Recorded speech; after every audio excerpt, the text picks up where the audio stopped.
कहानी की शुरुआत होती है एक नौजवान लड़के जूनवू से, जो अपने कमरे में बैठकर वीडियो गेम खेल रहा था और उसकी लाइव स्ट्रीम भी चल रही थी।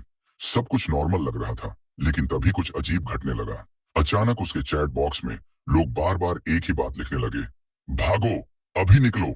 जूनवू को पहले लगा ये सब सिर्फ उसके फैंस का कोई प्रैंक है, लेकिन तभी उसके फोन पर एक सरकारी आपातकालीन चेतावनी आई और ठीक उसी वक्त बाहर से तेज धमाके की आवाज आई। उसके बाद चीख पुकार शुरू हो गई।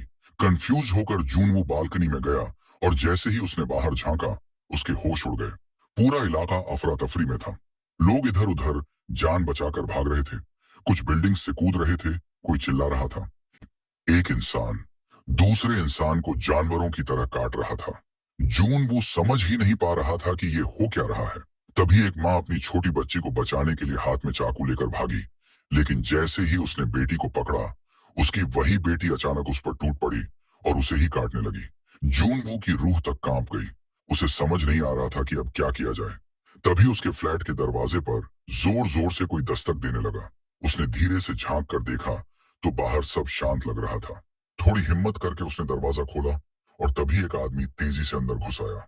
ये उसका पड़ोसी सांगचुल था। जून वो घबरा गया और उसे जाने को कहा, लेकिन सांगचुल ने विनती करते हुए कहा कि उसे सिर्फ बाथरूम यूज करना है, बस 1 मिनट। जून वू ने झिझकते हुए हाँ कर दी और टीवी ऑन किया। तभी उसे सच्चाई का पता चला। एक अजीब और खतरनाक वायरस पूरे शहर में फैल चुका है। ये वायरस इंसानों को खतरनाक झोंबी जैसा बना देता है और अगर कोई किसी को काट ले तो वह भी वैसा ही बन जाता है।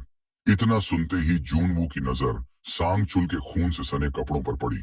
उसका शक गहराने लगा। वह तुरंत एक चाकू उठा लाया और चिल्लाया, बाहर निकलो।